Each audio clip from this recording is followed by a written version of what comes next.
你们平安。平安。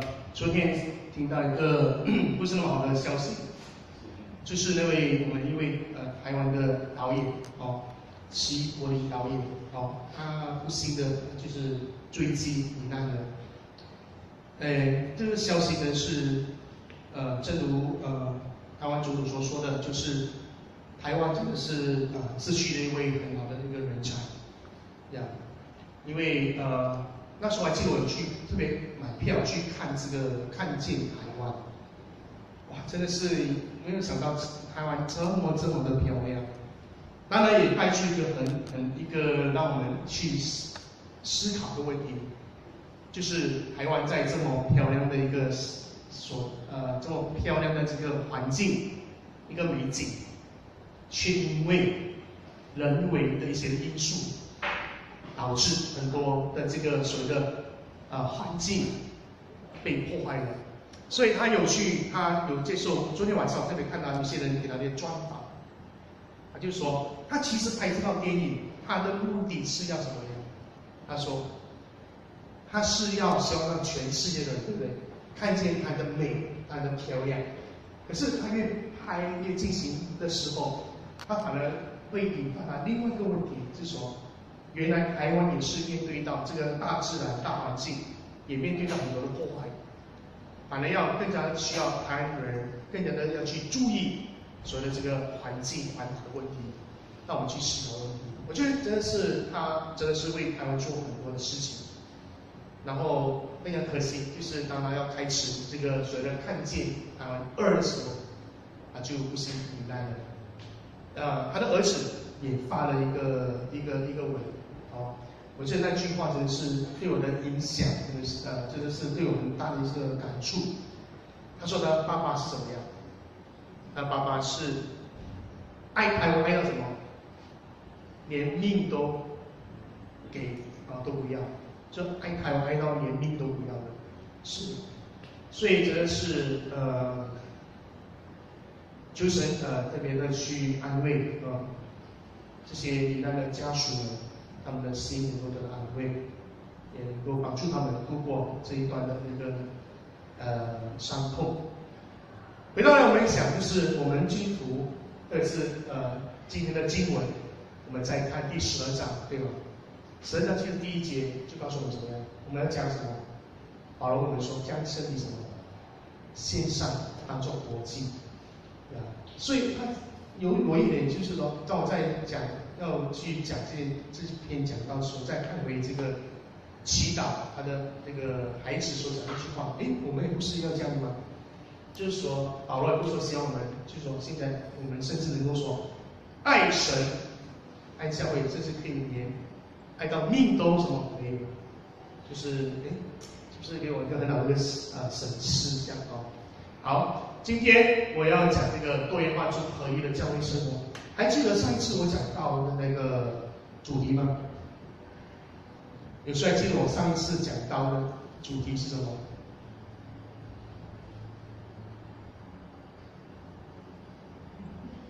还记得吗？我上一次讲到，这样我就对，是还有什么？对，是的，突破重围，怎么赢得冠冕？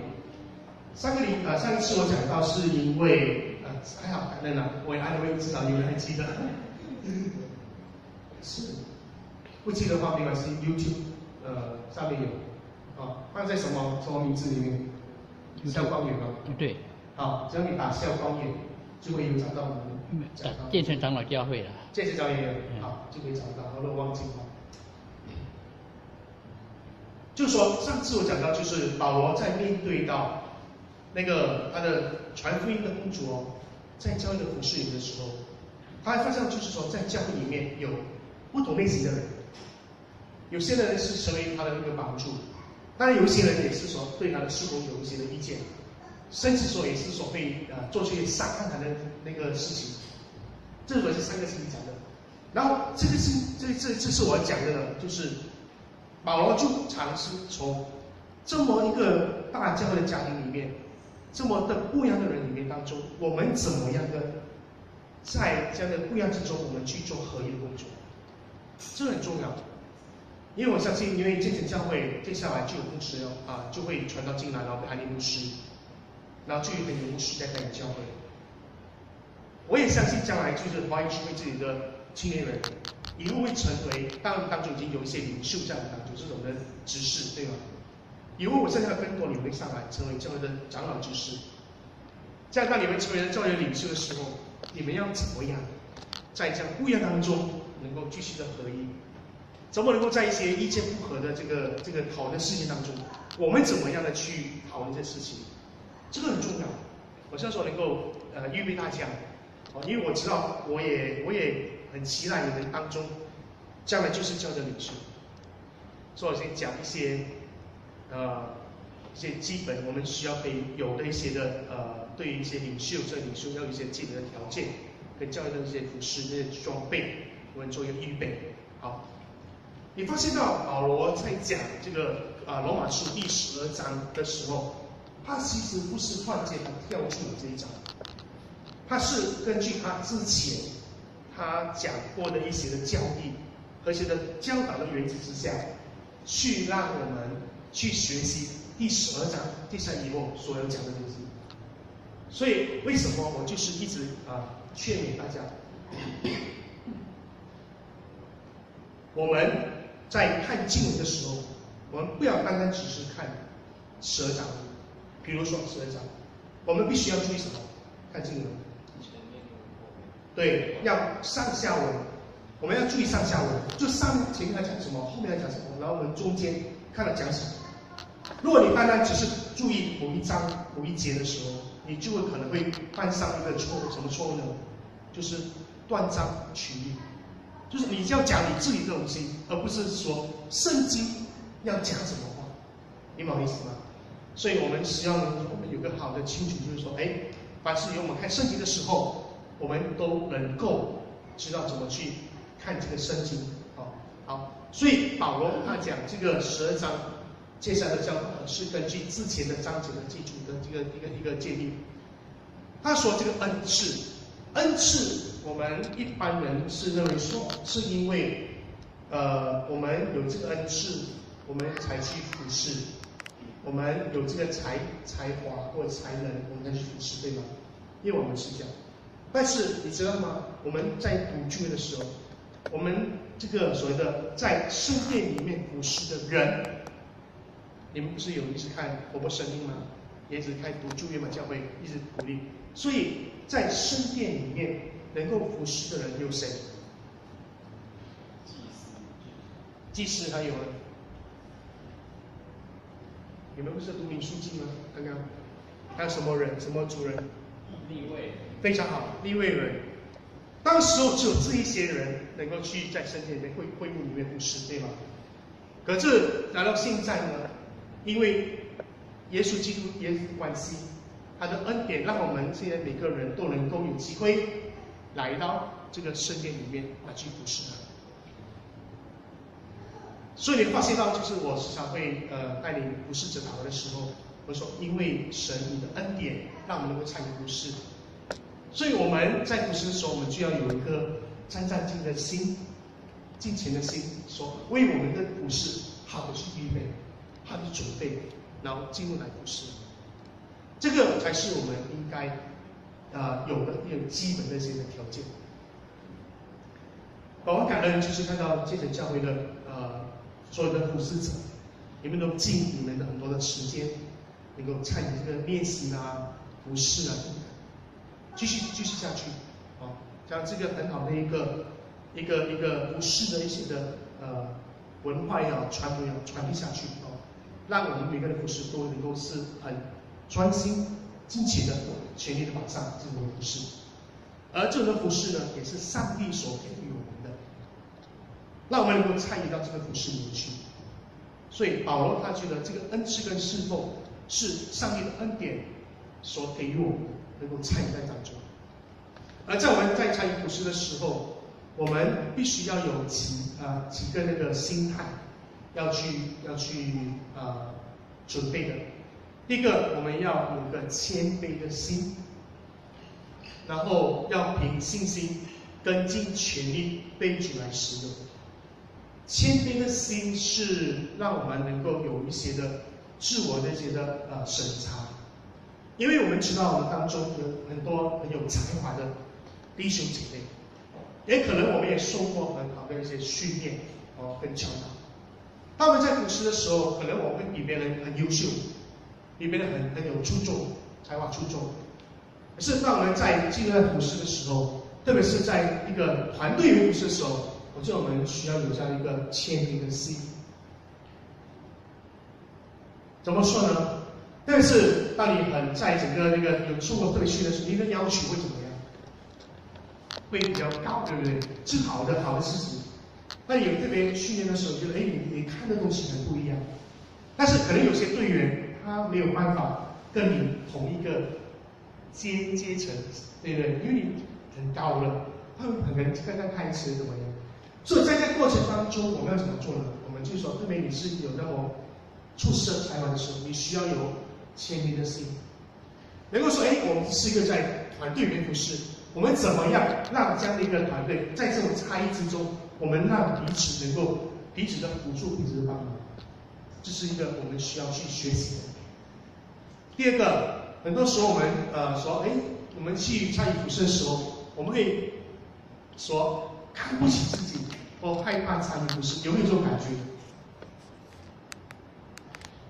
有时候你会邀请到弟兄姐妹去，来，我请你祷告好吗？不要啦，不要这样。我请你去参与服侍可以吗？不要啊，不行啊，可以啦，这样啊，对。所以有时候我会这样，会害怕服侍，或者是说，为什么我要来到教会要参与服侍呢？我做这本分就可以了，是不是？可以吗？可以这样吗？为什么不可以呢？有些弟兄姐妹看到吗？当我们少的时候会不发现，没有人多起来的时候，你看到有些弟兄姐妹是安安静静的怎么样？进来教会，对不对？那一散会完了之后，你可能都看不到他，他就安安静静的离开。几步可能你根本不认识他。人多的时候，因为你几百人的时候，你真的觉得，是吗？那是今天教会的信徒吗？是。如果是说我是参加聚会就好了，为什么要服侍？这样你怎么说？怎么说？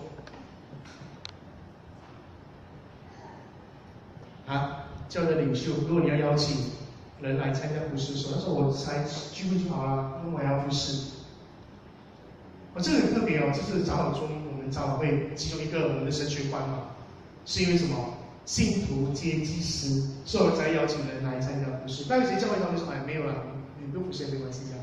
是，所以我们如果是面对这两个东西的时候，我们要第一个就是说要告诉自己，上帝会赐给我们能力虽然我们真的是不行，但是我们靠着主所给的能力，我们凡事都能做靠神恩典，确实我们可能会做得不好，但是我们靠神恩典，我们努力的去做，也做一些的训练教导，我相信神会帮助我们能够进入服侍。至于说我们要不要服侍，我觉得这个是要在你的这个所谓的灵修生活、你的生命的影响，让你能够说看见、知道、需要，才能够说进入服侍里面去。所以又好，我是问他一个问题嘛，你洗礼之后，你觉得你会参与服侍吗？还是留在这里吗？还是怎么样？所以我感恩，就是说他慢慢的知道感受，就是说，我会在进城教会这边，我也会进到服侍里面。所以这是一个，我相信是一个很大一个生命的影响改变这需要一点时间教导。这样我们都知道，我们所来自不同的背景，我们有不一样的一个身份，我们有不同的一个生活环境。这样，当我们来到这个时候，保罗在里面教导，是不是说我们一定要全部变成一样？是不是这样？你不行，你不能够这样想，1、2、3不行，你要全部是1这样，是不是这样？不是，保罗这里面不是说让我们全部变成一致的，好像那种机器人这样，对不对？这样就是好像工厂印出来的那个产品一样，那个模一模一样，不是。他说我们都是不一样的，他也看重我们的不一样，然后他就以什么做个比喻呢？他以基督的身体做比喻。他说我们就好像个身体啊一样啊，教会是活的，不是死的。教堂也是死的，教会是活的。然后我们这个身体，就是说，你有没有可能说教会的这个身体全部都是手？有没有可能？不行啊，对，要是有手的话就外星人了，对不对？教会必须要有一个健康的身体呢，它有什么？有五官，对不对？然后有手，然后有脚，有身体各部分，对不对？然后这些身体各个部分有什么用途呢？比如说你的手是来做事情，对不对？可以吃饭，可以做事情；脚呢拿来走路嘛，赛跑，或者是等下去篮球比赛，是。所以，如果你要想一想，你在这个教会当中，你是属于哪一个肢体？有谁觉得他是手的？有没有？有没有？举手看一下。有没有觉得他这是脚的？有没有？举手看一下。有没有觉得他是头的？有没有？有没有觉得他是头发的？有没有？有没有觉得自己是牙齿的？有没有？有没有？什么？这什么都没有啊！这是什么身体啊？是，你要看你自己，真的你要找出你自己来，你的恩赐是什么？你是会做事情的，你会去，你就是像个手。你说你会教导的，很会做，好像今天你唱的，你会做教导的，你就是教会的口，对。所以你要去看你自己是属于基督的肢体的哪一个部分，认清自己的定位跟角色。第二，你要记录来，当这个所谓的叫的身体的时候，所以我刚才问有没有手，没有人举手；有没有脚，没有人举手，没有人举手。这样就是说，我们看见说教会可能缺什么？缺手，缺脚，缺耳朵，缺鼻子，可能。当教会这样确认的时候，我们就很难怎么样，去行走，去做事情，对不对？所以就困难在这里了。当你看到缺的时候，我们要怎么做？当我们看到缺手、比如说缺手、缺脚的时候，我们怎么做？补什么？补足，对，你要去找，找来，我现在教会我缺手，可能是定性还是手的你就说定性来，我要你成为教会的手。可能这样你是属于那种你觉得你是什么？眼睛、牙齿、脚，还有什么？手打鼓吗？还是都有，都可以是。就你就觉得他可以说，比如说成为也是手的，你想来就是比如说打鼓啊，剩下的部分这样，就让教会能够有个完整的这个身体，这样我们才能够说继续的去传福音，去什么福音啊、兴旺福音等等。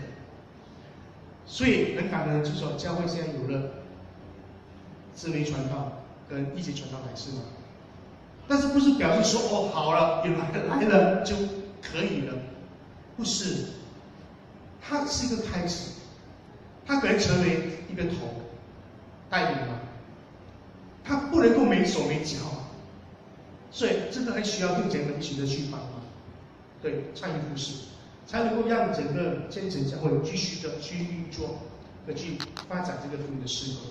所以保罗在那个书里面，他也其实有告诉那些当时的读者或者信徒，他说。教会具有不同的恩赐的服侍有什么呢？有说预言的、指示的、教导的、劝慰的、施舍的、治理的、怜悯人的，这些都有不同的服侍。所以同样的，这个教会也是按照自己的需要去建立各种不同的服饰，这个需要去做，然后让这样的不同的服饰能够彼此的能够合一。这是保罗的这个教导。当然，当我们在讲说，当我们不一样的时候，我们怎么样的去做合一是很不容易的事情。保罗他在那个经文上说什么呢？他说，只有用上帝的爱我们的爱去爱教会、爱人，我们才能够在不一样的这样的一个背景、不一样的这样一个环境里面，我们才能够去做合一的工作。来，我们读一下6、7、8，1、2、3。爱人不可虚假，恶要厌恶，善要亲近，爱弟兄要彼此信任，恭敬人要彼此推让，一心不可懒惰，要心里苦乐，常服侍主。好，他这里告诉我们说，我们爱人的时候不可以虚假。很多时候，这个也是要给我个提醒。特别是我们领袖们，有时候我们会在弟兄们去问平安，对不对？有时候我也看过有些人，他进到弟兄们就说：“哦，真好，平安，平安，哇，很好，很好。”可是过后他就走了，就去别的地方了。就正要是感觉就是说，我好像有点怎么样？是真正关心他吗？有没有？真好，平安，平安。你会感觉到真正关心你吗？还好，对不对？是，我就觉得说，有时候就是，如果你真的是要爱一个人、去关心的时候，你真的有，你有那种心去关心人、爱一个人，你才去做这事情。不然的话，你说要演出来的哦，我告诉你，对方很快也很容易就知道说你是不是真的关心，还是去说形式化这样去做。所以我觉得爱人我们不可虚假。另外就是恶要厌恶，善要亲近。但是在教会里面是这样啊，教会没有错，我们是讲爱，可是有些不对的事情，我们必须要讲出来，我们要厌恶它。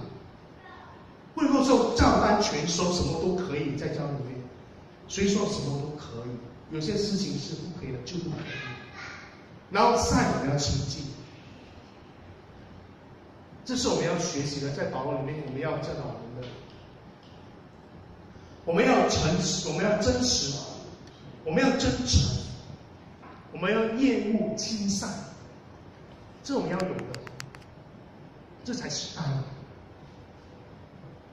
不是什么都爱他吗？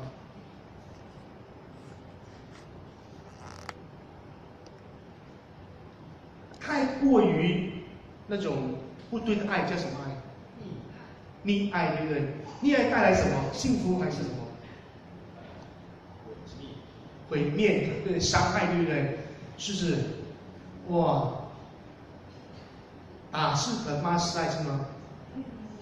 哇，拼命打拼命嘛，跟你打拼打老婆这样是爱吗？这样没关系，他可以打下叫顺服嘛，这样是吗？不对嘛，是不是？这个不是这样讲的。对，我们要分清楚什么是爱。好。第二，我们尊敬跟礼让，特别是对教牧来讲，或者是教的领袖，告诉他讲就是，弟兄姐妹们能够尊敬您。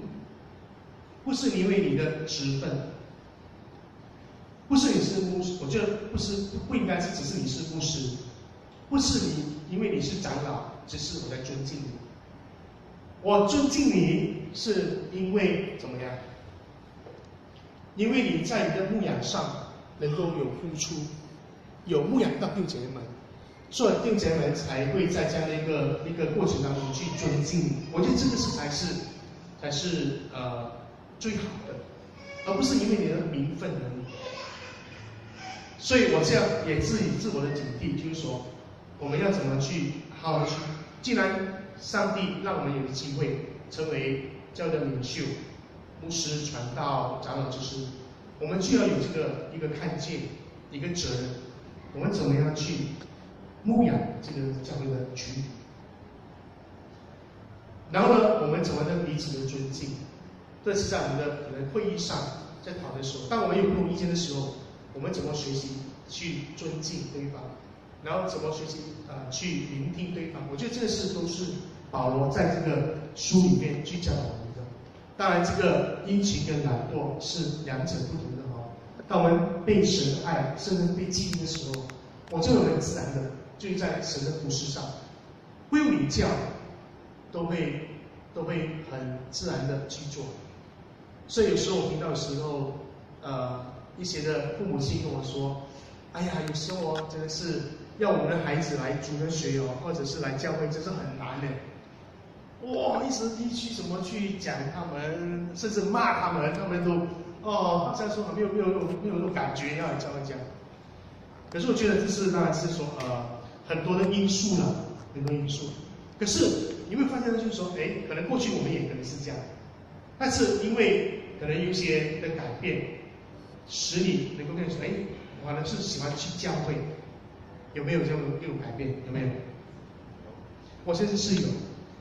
这改变这个过程，我相信是很多的原因。所以有机会你可以问一下，一些的亲爱的弟兄姐妹，问他们说，过去你有没有这种的一种的过程？然后为什么现在你变得好像很喜欢来去教会？你可以问一下，彼此的来去分享，彼此鼓励。最后保罗在第12节的时候，他讲了这么多的时候，他告诉我们，在整个教会里面，我们要学习一个事情，就是在指望中我们要怎么样喜乐，在患难中我们要忍耐。请问在指望中要喜乐这件事情会容易吗？会容易吗？指望是什么意思？指望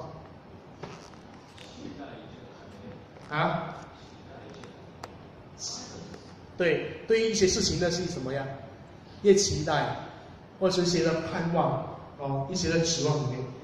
当你去在等待的时候，你能够你会有喜乐吗？你能够很喜乐吗？比较困难一点，对不对？怎么办？哎呀，是不是明天就可以给我知道这个答案？就是很难，一直焦虑，一直等，或者说很焦虑。所以是不容易的，在指望中要喜乐很难。比如说以前教来讲就好，可能你们当中没有这种感觉，可能领袖有这种感觉，就是怎么办？教会已经快3年了，没有牧师了，怎么办？那你说没有信，你的指望中要喜乐，我觉得很难，对不对？这样一件事情，因为我没有看到东西啊，就是我找了已经快3年了都没有。牧师传到来这里，所以很难能够有喜乐。我在找工作的时候，对不对？最难的就是怎么样？去面试的时候，我们要等消息，那个很煎熬对，或者我们考完试了，对不对？等成绩放榜的时候，那日子好像说考完试就放松一下，很难放松，对不对？要等到那个放榜了那个成绩之后，我才说OK， 我知道成绩了。才能够去我知道我的应征的结果，我才能够有这种喜乐。所以接下来是说，在患难中你要忍耐，也不简单。我面对了很多我的生活的苦难，我面对很多生活的挣扎的时候，我要继续忍下去，很难，很辛苦。所以这怎么办呢？如果保罗说要在指望中我们要喜乐，要在患难中我们要忍耐。好像不容易做到，我们应该要怎么样，让我们能够在指望中喜乐，要在患难中能够学习忍耐。保罗教导我们怎么做。今天的经文有讲，保罗我们怎么做？第12节，今天的金句，对，祷告要恒切。所以他告诉我们说，能够有这2个部分，很重要的一个部分是什么呢？它的重要关键是说，我们祷告要恒切。我们必须要用祷告来去托住我们所指望的事情。我们要需要祷告，当我们在患难的时候，来帮助我们怎么去等候，来去面对我们的那个苦难，面对我们的患难，面对我们的挣扎，面对我们的压力，所以祷告也很切。也就是为什么我上一次要请弟兄姐妹们，你们找一位的弟兄或姐妹来彼此担当，因为我要去在这个教会里面去做一件事情，就是我不要让每个弟兄姐妹们好像去孤单一个人去面对他的信仰，面对他的生活。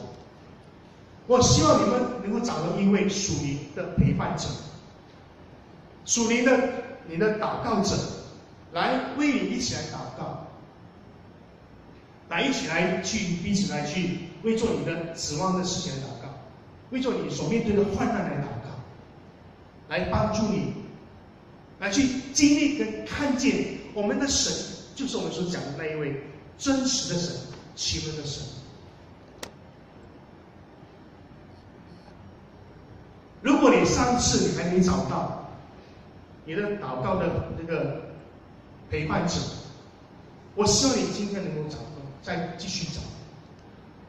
弟兄跟弟兄，姐妹跟姐妹，因为在我们当中每一个人都有不同的需要，可能是学业上的，可能是工作上的，可能是这个未来婚姻的计划的，可能是家里的各种的事情，我们都需要有这个祷告。我也很感恩，我在当中有听到一些的弟兄姐妹分享，他说，因为他这样的一个过程，在等候、在祷告的时候，上帝给他一些的应验，上帝给他一些的祝福，使他真的是亲身经历到上帝的这个信实跟上帝的恩典。有机会的话，你可以问一下我们当中那些弟兄姐妹，你跟他说你怎么经历神的恩典，多祷告，可以去分享。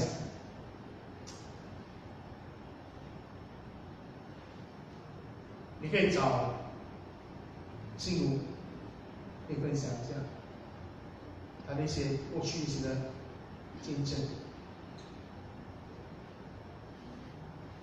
所以就是帮助我们在指望中要死的，在患难中要忍耐，祷告要恒切，让我们在我们的这个信仰的生活里面，我们能够学习在多元中彼此的合一的服事。很不容易，特别是很多人的时候，要在这样多元化里面彼此的合一服事，是很不简单的一件事情。但是我们还是得做得到。然后我们能够以喜乐和忍耐的心呢，能够参与我们的服事。我们在参与服事的时候，不希望说弟兄姐妹是抱着那种好累哦，好辛苦哦那种的心去参与服事，我觉得是不健康的。我是希望能够说，当弟兄姐妹来去服事的时候，是很充满喜乐的，我很感恩哦，哇，我能够来去敬拜团参与服事。哇，很感恩哦！我能够去社青里面有服事，我很感恩我能够去儿童主任学，我能够去哪里？哇，我可以这样服事耶，多么高兴的事情！我希望是能够这样。然后呢，当然是在这个服事里面，可能我们有面对一些困难，对不对？可能有人在服事的时候，可能听到一些好像保罗一样的，对不对？一些伤害的话啦，或者批评啊、论断的话，就是帮助我们能够有忍耐的心，能够持续的服事。是。用祷告，可能说我可能现在还没有什么服事，你可以用祷告做服事。所以说，教会的领袖来祷告，很需要。比如说，特别我也是需要大家为我祷告，这样的长子也希望你们祷告，为他们祷告。教会的弟兄姐妹也是什么需要你们祷告，所以我一直鼓励大家，就是说，赶快去找一个你们当中的弟兄姐妹去祷告。为他们来祷告，他们过去学习的祷告，来成为彼此的一些鼓励跟激励，让这个教会能够成为一间能够蒙神悦纳、同心合一的一个教会。也让这个教会成为一个容神一人的教会。很感恩，现在已经安排了有2位传道来到建仁教会，然后也会有就一位被安立成为牧师。我想是一个很好的一个开始。所以建仁教会弟兄姐妹也要有一个预备，怎么开始，怎么配搭，怎么在多元化中彼此的合一服侍。然后在服侍过程的时候，怎么以喜乐心参与服侍，人的心参与服侍，然后怎么去用祷告托住服侍，这个都需要我们继续努力的，继续去加强。好，我们一起祷告。亲爱的天父，感谢赞美你，来赞美你，祝福这整教会，让这整教会能够在主的眷顾之下，有在未来的日子里面，他们教会有牧师跟传道来到这个大家庭里面，来去做稳的工作。天父，求你继续的赐福于这整教会的弟兄姐妹们，让彼此这样的领袖弟兄姐妹们都能够在这个多元不一样的这样的一个环境当中，能够学习怎么的彼此合一的服侍。也求你特别的去赐下这个祝福这个能力，让所有参与教会服侍的弟兄姐妹们都有一颗喜乐的心，进入到服侍里面去。若是他们现在面对到愁烦，面对到这个所谓的压力跟愁苦的时候，主啊，求你来加添力量给他们，让他们这个疲累的心，让他们这个所谓的忧愁的心能够转换成喜乐。主，我们也知道，在这样的一个服侍过程当中，我们是会感到很不容易，很多的挑战，很多的试探，很多的那种的不同的那种的挣扎。主啊，求你帮助我们，当我们面对到这样的一个环境的时候，让我们有一颗忍耐的心，能够继续的来去有信心，来去仰望，持续的参与服侍。恳求你帮助我们，让我们能够紧紧的抓住这个祷告的这个权柄，让我们能够通过祷告，能够向你来诉说，来向你来祈求，来向你来感恩，来向你来仰望。让我们通过祷告，使我们能够重新得到力量，能够在我们的服事上，在我们的生活上，在我们各样的事情上，都能够重新得力，都能够有这个力量继续奔走前面的道路，能够面对我们生活的压力，面对我们生活的这个愁烦。能够去祝福这里教会的每一个弟兄姐妹们，不管他们的生活、他们的家庭，还有未来的婚姻的规划，还有这样的服饰各方面，还有学业，都蒙主你的赐福，能够不断的彼此的扶持、鼓励，然后一起走在这个圣的道路上。主，感谢赞美你，我们如此祷告、感恩、交托、祈求，是奉我们主耶稣宝贵圣名求的，阿们。